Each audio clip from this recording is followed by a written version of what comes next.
Perikanan adalah investasi terbesar bagi kemajuan bangsa. Sebagai dosen teknologi hasil perikanan, saya memandang pengajaran bukan hanya sebagai kewajiban, tetapi juga kesempatan untuk membentuk generasi unggul yang berkontribusi bagi ilmu pengetahuan dan industri perikanan. Dalam video ini, saya akan memaparkan perjalanan saya dalam melaksanakan dharma pengajaran di perguruan tinggi. Video ini merupakan bentuk pernyataan diri dosen dalam unjuk kerja Tridharma perguruan tinggi dengan penekanan pada kontribusi saya dalam bidang pengajaran.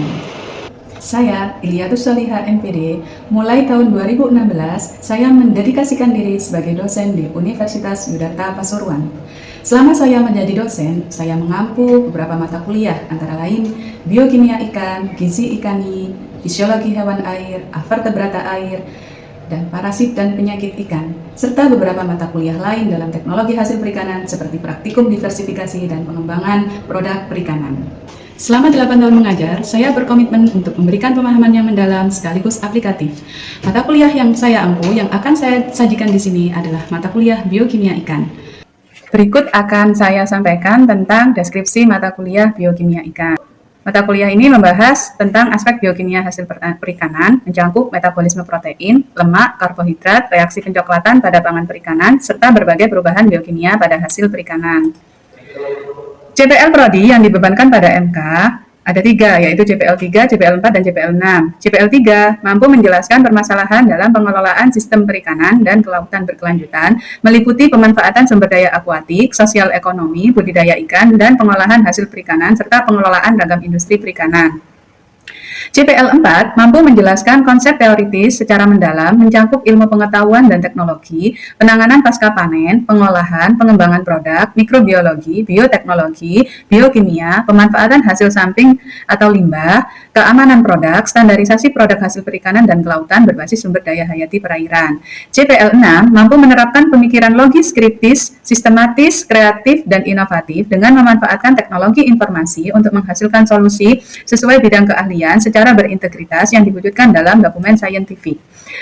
Untuk capaian pembelajaran mata kuliah atau CPMK, untuk mata kuliah biokimia ikan ada 5 CPMK. Yang pertama, mahasiswa mampu menjelaskan biokimia karbohidrat hasil perikanan. Untuk yang kedua, mahasiswa mampu menjelaskan biokimia protein hasil perikanan.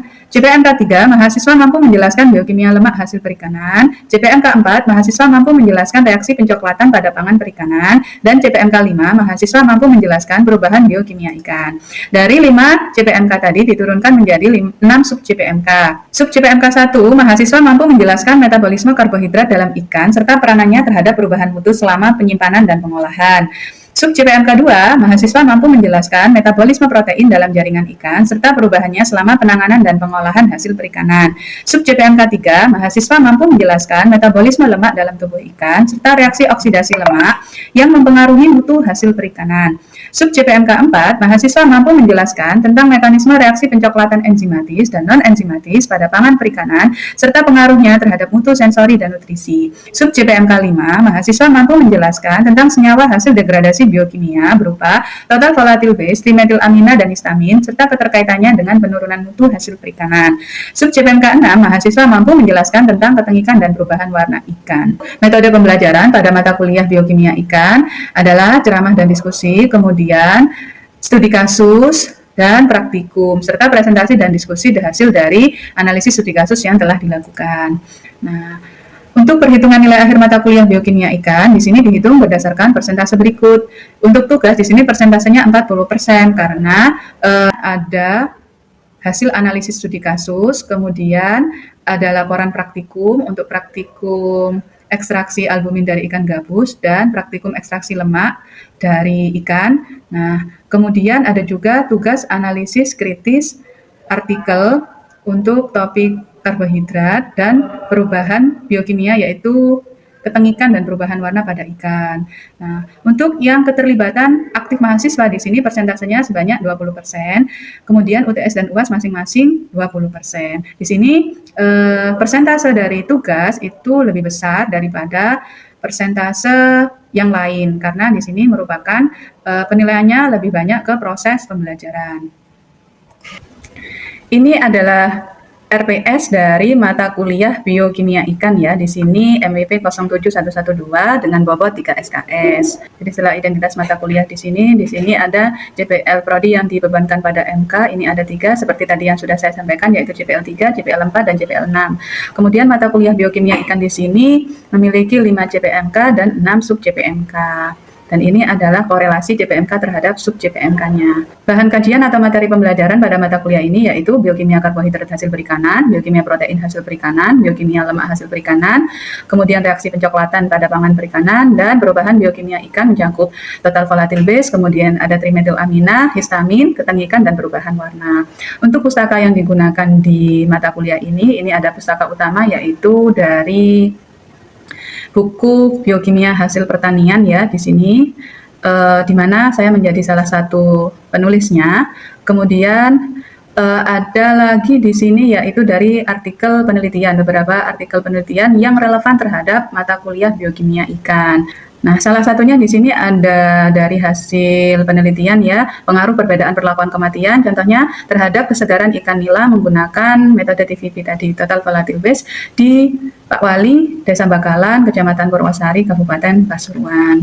Nah, selanjutnya di sini pada RPS ini juga disajikan kemampuan akhir tiap tahapan belajar atau sub JPMK seperti yang sudah dituliskan di atas tadi. Ada sub JPMK 1, sub JPMK 2, 3, 4, 5, dan 6. Nah, di sini juga sudah ada pembagian pertemuannya pada minggu ke-1 untuk mahasiswa mampu menjelaskan metabolisme karbohidrat dalam ikan serta peranannya terhadap perubahan mutu selama penyimpanan dan pengolahan. Nah, dengan indikator ada 4 indikator di sini. Untuk estimasi waktunya di sini juga sudah dituliskan, dan metode pembelajaran dan penugasannya juga sudah dituliskan di sini. Juga sudah ada bobot penilaiannya dari masing-masing tugas ya. Kemudian ada beberapa tugas yang perlu dilakukan oleh mahasiswa agar dapat mencapai dari tujuan pembelajaran sehingga mahasiswa dapat mencapai kemampuan akhir yang diharapkan. Kemudian ada juga kegiatan pembelajaran selain kuliah dan diskusi yaitu praktikum. Nah, di sini pada sub JPMK 2 yaitu ekstraksi albumin dari ikan gabus, dan kemudian untuk sub JPMK yang ketiga yaitu ekstraksi minyak ikan dengan metode dry and wet rendering pada ikan lele. Kemudian ada juga di sini, ini studi kasus, yaitu untuk pertemuan ke-11. Studi kasus tentang senyawa hasil degradasi biokimia berupa total volatile base, kemudian trimetilamin dan histamin, dan keterkaitannya dengan penurunan mutu hasil perikanan. Rubrik penilaian di sini dan deskripsi tugasnya juga sudah dicantumkan di dalam rencana pembelajaran semester yang diberikan ke mahasiswa. Kemudian untuk tugas studi kasus ya, di sini, ini metode pengerjaan tugas mahasiswa menganalisis studi kasus tentang senyawa hasil degradasi biokimia dan keterkaitannya dengan penurunan mutu hasil perikanan. Bobotnya di sini juga sudah dituliskan dan lama pengerjaannya juga sudah tertulis di sini minggu ke-11 sampai ke-13. Untuk rubrik penilaian tugas juga sudah dipaparkan di dalam tabel ini. Nah, di sini kriteria yang 1, 2, 3 ini untuk mendukung ini parameter kesesuaian data dan informasi konsep pendukung dari hasil analisis kritis. Nah, ini juga sudah ada bobotnya dan ada rentang nilainya. Kemudian ada rubrik penilaian laporan praktikum juga di sini. Kemudian untuk soal UTS dan UAS kriterianya dan ketentuannya juga sudah terdapat pada rencana pembelajaran semester. Nah, ini disampaikan oleh dosen pengampu kepada mahasiswa di awal pertemuan kuliah dari mata kuliah biokimia ikan. Perkuliahan yang akan dilakukan yaitu kegiatan perkuliahan pertemuan ke-11 dengan kemampuan akhir yang diharapkan yaitu dari sub JPMK 5, mahasiswa mampu menjelaskan tentang senyawa hasil degradasi biokimia, total volatile base, trimetilamina, dan histamin, dan keterkaitannya dengan penurunan mutu hasil perikanan. Di mana indikator pembelajaran pada pertemuan ke-11 12 dan 13 ada 3 ya. Mahasiswa dapat menjelaskan asal-usul dan proses pembentukan senyawa hasil degradasi biokimia seperti TVP, TMA, dan histamin. Kemudian yang kedua, mahasiswa dapat menjelaskan faktor-faktor yang memicu peningkatan kadar TVP, TMA, dan histamin termasuk aktivitas enzim, mikroorganisme, dan kondisi penyimpanan. Kemudian mahasiswa dapat menganalisis dampak senyawa degradasi tersebut terhadap mutu hasil perikanan serta potensi toksisitasnya. Pada pertemuan ke-11, mode pembelajarannya yaitu tatap muka. Kemudian metode pembelajaran yang dilakukan adalah kuliah, ceramah dan diskusi, serta studi kasus, dan ini dilakukan dengan penugasan. Nah, untuk materi pembelajaran pada pertemuan ke-11 yaitu senyawa hasil degradasi biokimia, total volatile base, trimetilamina, histamin, dan keterkaitannya dengan penurunan mutu hasil perikanan. Assalamualaikum warahmatullahi wabarakatuh. Waalaikumsalam warahmatullahi wabarakatuh. Selamat siang. Ya. Hari ini kita pertemuan ke-11 dari mata kuliah biokimia ikan ya. Dan topik yang sudah bisa kalian lihat di rencana pembelajaran semester yang sudah saya sampaikan di awal. Untuk topik pertemuan ke-11 yaitu senyawa hasil degradasi biokimia berupa TPB, DNA, histamin, dan keterkaitannya dengan penurunan mutu hasil perikanan. Di sini saya menampilkan gambar. Gambar apakah ini? Gambar ikan. Ikan apa? Ikan kerapu. Ikan di sini merupakan hasil dari tangkapan nelayan ya. Nah, ini kira-kira dibawa kemana? Ke? Nah, salah satunya TPI, tempat pelelangan ikan. Untuk selanjutnya didistribusikan ke konsumen. Nah, apa yang perlu dijaga di sini? Kualitas atau namanya mutu hasil perikanan. Yang dipelajari kalian hari ini bagaimana mutu hasil perikanan itu dipengaruhi oleh senyawa-senyawa kimia. Di sini hasil dari degradasi kimia, TPB, DNA, sama histamin ya, yang kemungkinan ada di dalam tubuh ikan itu sendiri. Sampai di sini bisa dimengerti? Ya. Yang pertama adalah TPB. Apa itu? TPB ini merupakan gabungan senyawa nitrogen yang dia bersifat volatil, makanya namanya total volatil gas. Ya, di sini mungkin ada yang bertanya, apa itu volatil ya? Yaitu senyawa yang mudah menguap, senyawa yang mudah menguap. Nah, komponen utama dari TPB apa saja itu? Yang pertama adalah amonia, yang kedua adalah trimetilamina atau yang disingkat dengan TMA, dan yang ketiga adalah DMA atau dimetilamina. TPB dapat terbentuk melalui degradasi protein dan asam amino oleh enzim endokrin atau mikroorganisme. Senyawa TPB umumnya meningkat selama proses pembusukan ikan. Kalau di gambar awal tadi kira-kira di sini ada pembusukan ikan enggak? Ada, belum. Yang mana ini? Belum. Di sini terlihat ikannya sudah ditangani dengan tepat atau belum? Sepertinya ada S-nya ya. Nah, ini fungsinya untuk apa? Mencegah pertumbuhan mikroorganisme, menjaga kerusakan ikan, menjaga mutu ya. Tepat sekali. Yang kedua di sini adalah senyawa TMA. Apa itu? Trimetilamina dengan rumus kimia NCH3 terbentuk dari reduksi trimetilamin oksida oleh enzim DMAO redutase. TMA dapat dibentuk akibat aktivitas oksidasi kolin yang dilakukan oleh bakteri melalui produksi enzim TMA liase. Kemudian bakteri yang berperan menghasilkan enzim TMA liase tersebut ditemukan pada contohnya bakteri Bacteriaceae. Dia adalah golongan bakteri pendegradasi. Nah, ini yang bisa menyebabkan pembusukan ya rekan jika tidak ditangani dengan segera. Kemudian TMA juga muncul akibat adanya reduksi trimetilamin N oksida atau di sini kita kenal dengan TMAO oleh enzim TMAO redutase.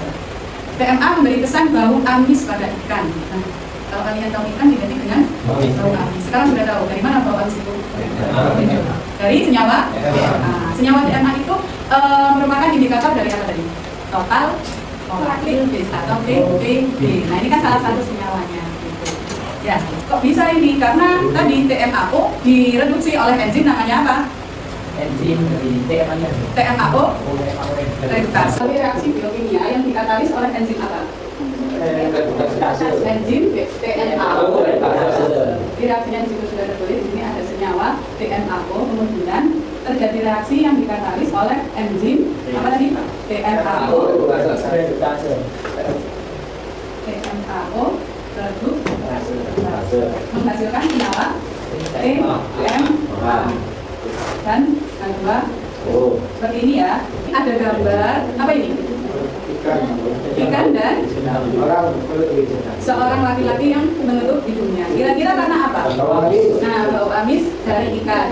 Bau amis dari ikan tadi disebabkan oleh senyawa TMA. Yes, masuk satu ya konsepnya.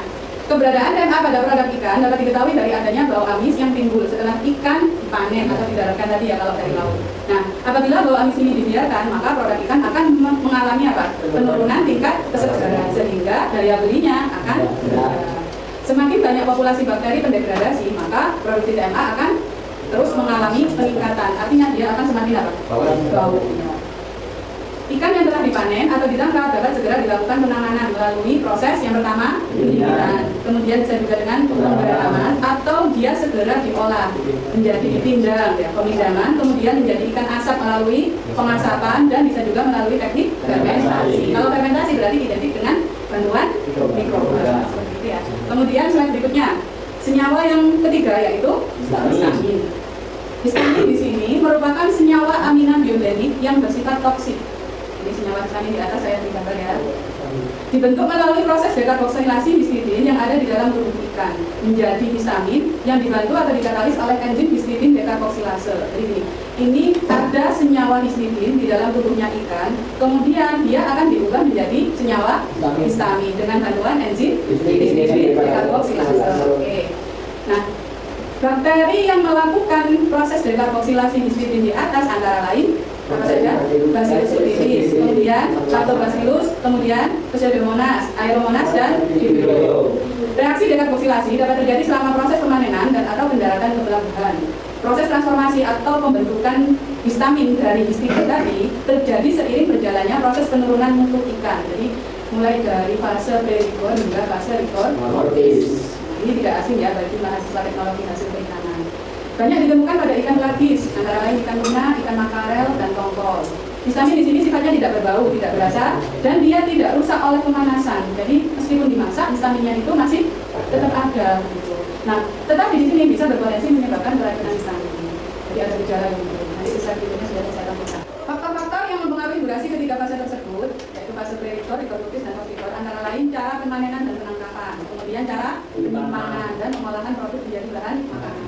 Atau bisa juga ini, kalau misalkan buah ya, hasil panen dari petani buah, nah itu biar tidak cepat busuk, diapakan? Dipanen. Tapi itu kan bilang ya, diberi pelindung. Nah, pelindung di sini namanya adalah edible pudding, ya, pudding. Ya. Ya. Nah ini ikan itu juga bisa. Edible artinya apa? Melindungi. Kalau kalian buat sosis itu kan sosis dan dibungkus. Bungkusnya itu apa namanya selongsong sosis ya. Selongsong sosis itu ada dia yang sifatnya edible sama non edible.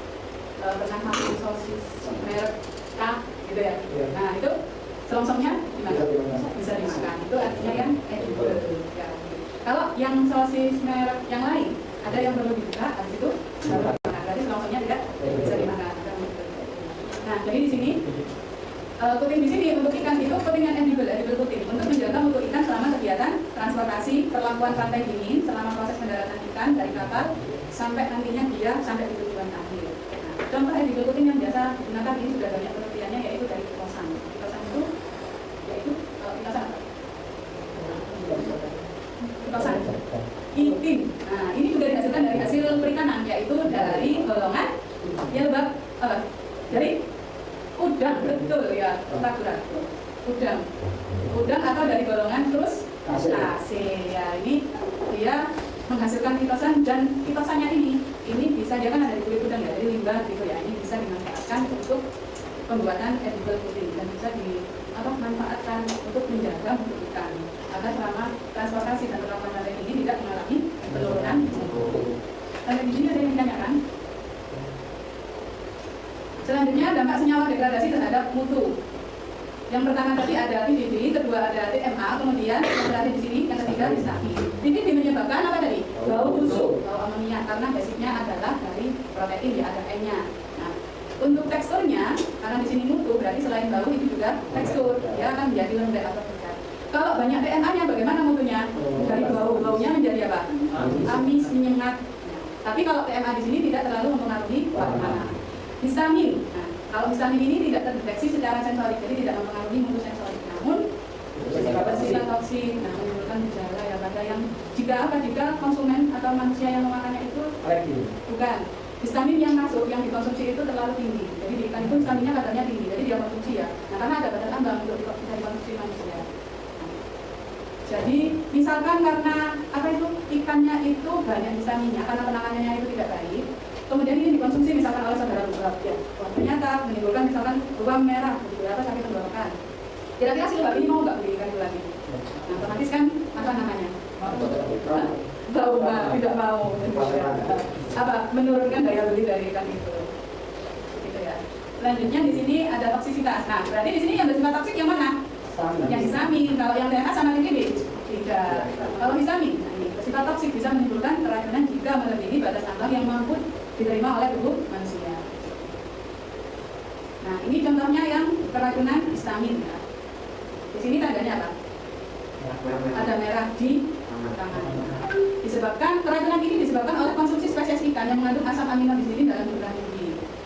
Gejala kemerahan pada wajah, gatal, ruang kulit, rasa terbakar atau kesemutan di mulut dan tenggorokan. Kemudian ada yang sakit kepala, diare, mual, kram perut dan bahkan bisa hipotensi. Apakah semuanya mengalami gejala ini? Tidak, tergantung dari respon tubuhnya masing-masing. Nah, gejala kapan muncul gejala di atas itu? Bisa 10-30 menit atau bisa beberapa jam setelah konsumsi. Tadi sudah dijelaskan bahwa histamin ini tidak akan hilang melalui proses pemasakan, jadi nggak hilang. Jadi kalau kita beli sudah terlanjur beli ikan yang kita nggak tahu bahwa mutunya itu kurang, ternyata banyak histaminnya, begitu ya. Nah, itu nggak bisa hilang saat ikan itu dimasak. Cara pencegahannya bagaimana? Yaitu dengan penyimpanan dingin. Penyimpanan dingin berarti dapat menekan aktivitas mikroba pembusuk ya, bakteri pembusuk. Jika ikan tidak didinginkan dengan benar, maka bakteri dalam ikan dapat memecah histidin menjadi histamin. Histamin yang terbentuk tidak dapat dihancurkan dengan memasak, membekukan atau mengawetkan ikan, sehingga tetap ada meskipun ikan tampak dan berbau normal. Jadi tampak bagus maupun berbau normal itu tidak bisa mendeteksi adanya histamin. Ya. Sudah sampai di sini ada yang ditanyakan? Silakan, satu pertanyaan.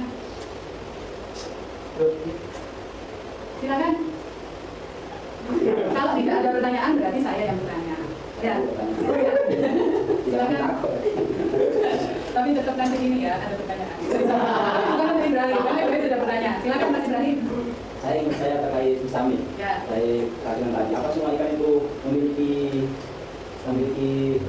kandungan histamin dalam setiap jenis ikan atau memang ada dalam satu jenis ikan ini ada misalnya mengandung histamin? Ya, terima kasih pertanyaannya bagus sekali. Nah, di sini tadi saya arahkan slide-nya lagi ke histamin tadi ya. Nah, ini. Histamin ini apakah tiba-tiba ada histamin di dalam tubuh ikan itu atau dia sudah ada dalam tubuh ikan itu atau hasil reaksi biokimia? Hasil reaksi biokimia. Dari senyawa apa? Dari histidin ya. Jadi di dalam tubuh ikan itu ada histidin. Jadi otomatis yang dia nanti berpotensi histaminnya itu banyak berarti ikan yang banyak mengandung histidin. Jadi seperti itu ya. Jadi kadar histidin di dalam tubuh masing-masing spesies ikan itu berbeda. Di sini dicontohkan tuna makarel itu mengandung histidin dalam jumlah yang lebih banyak dibandingkan ikan-ikan yang lain. Nah, akan tetapi di sini kalau berarti kalau histidinnya banyak berarti tidak baik untuk kita konsumsi, tidak seperti itu juga. Ingat tadi dibentuk menjadi histaminnya itu jika ada reaksi yang dikatalis oleh enzim histidin dekarboksilase. Nah, enzim-enzim itu contohnya di sini dihasilkan oleh bakteri-bakteri yang sudah disebutkan di dalam slide tadi. Nah, kapan bakteri itu bisa beraktivitas? Kalau lingkungannya mendukung, berarti yang harus kita lakukan apa? Mencegah pertumbuhan bakteri. Ya, nah itu salah satu cara agar ikan itu tidak mengalami kemunduran mutu setelah dipanen sampai nanti dikonsumsi sampai ke konsumen. Ya, paham? Ada pertanyaan yang lain? Kalau tidak ada, saya lanjut ya. Bagaimana kalau ada? Apa? Barisan. Nah, ini tugasnya nanti. Adalah studi kasus. Dapat dilihat di slide berikutnya. Atau mau berpatung dulu sebelum tugas? Ya, nanti ya. Ya, siapa yang mau belajar? Saya menyiapkan kalian yang belajar. Ayo. Ada ikan tidak di wajan. Ternyata bau, tapi baunya bukan rempah. Itu adalah DNA, bukan bumbu masakan. Makanya simpan ikan jangan sembarangan. Lanjut ya yang kedua ya. CPB naik baunya nanti. Apalagi histamin bisa bikin merinding. Bukan cinta ya yang bikin pusing, tapi ikan busuk yang enggak digoreng. Jadi dilakukan dengan segera. Lanjut ya. Lanjut ke tugas. Seperti yang sudah disepakati di pertemuan awal semester ya. Di sini tugas yang pertama kan analisis kritis, tugas yang kedua yaitu studi kasus tentang senyawa hasil degradasi biokimia. Yang berupa apa? Bisa DHB, bisa DNA, kemudian bisa histamin. Tadi yang ditanyakan tadi yang apa? Nah, histamin di sini ada. Dan keterkaitannya dengan penurunan mutu. Jadi nanti melalui studi kasus tersebut kalian akan menganalisis ya, menganalisis satu kasus, kemudian nanti dibuat menjadi tugas, hasilnya dilaporkan ya hasil analisis studi kasus. Nah, itu bisa meningkatkan pemahaman kalian terhadap senyawa-senyawa degradasi biokimia tadi dan berkaitannya dengan penemuan itu hasil penelitian.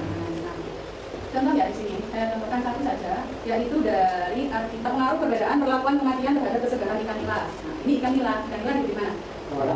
Ini ikan nilanya kebetulan ikan nila yang hidup di keramba-keramba yang ditaruh di aliran sungai di desa Bakalan, Purwosari, Pasuruan ini kita kasih data. Saya bukakan artikelnya. Bisa dilihat di halaman 36. Uji TTB digunakan untuk mengukur keberadaan amonia dan senyawa nitrogen seperti dimetil dan trimetilamina. Berarti apa ini? TMA.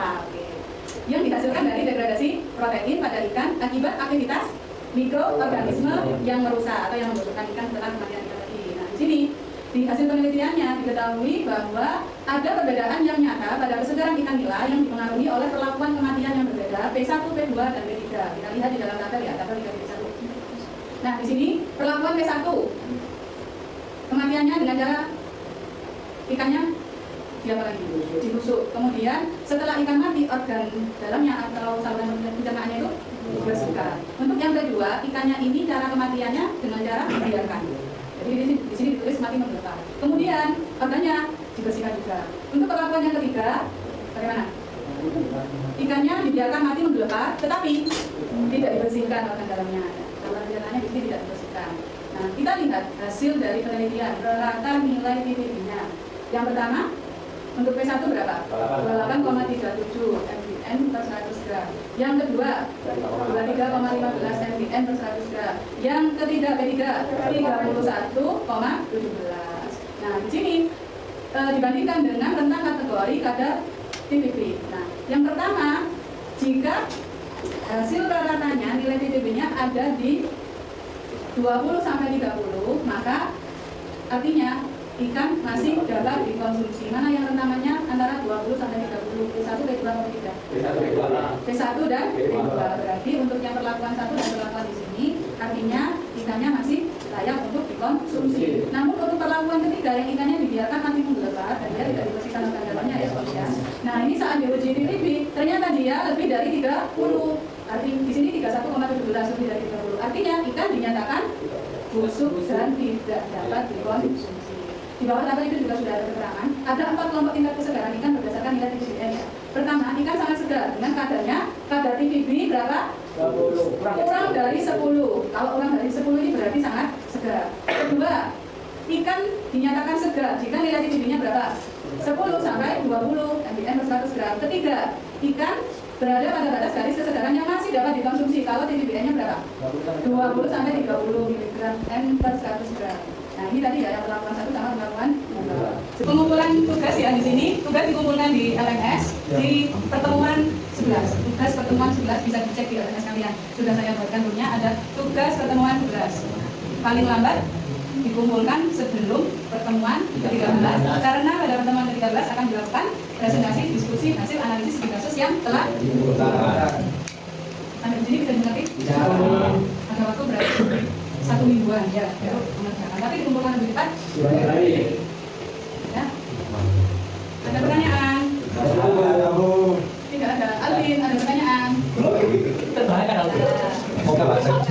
pertanyaan? Ada. Sudah bisa dimengerti? Mari kita tutup bersama-sama ya. Vitamin D di wajah pun memerah. Bukan karena tersibuk tapi belajar biokimia jangan biar ujian nanti tidak. Terima kasih untuk perhatiannya. Saya akhiri. Assalamualaikum warahmatullahi wabarakatuh. Dalam upaya meningkatkan kualitas pembelajaran, saya menyiapkan bahan ajar berupa slide materi, artikel ilmiah, buku referensi, dan atau video pembelajaran guna menunjang pemahaman mahasiswa. Saya juga mengintegrasikan platform e-learning untuk pengelolaan tugas, penilaian tengah semester, dan ujian akhir semester. Pengajaran adalah tanggung jawab sekaligus kebanggaan. Saya berharap dapat terus berkontribusi dalam mencetak lulusan yang kompeten, berkarakter, dan siap bersaing di dunia kerja. Terima kasih atas kesempatan ini, dan semoga video ini dapat menjadi refleksi sekaligus motivasi untuk terus berkembang dalam melaksanakan Tridharma Perguruan Tinggi.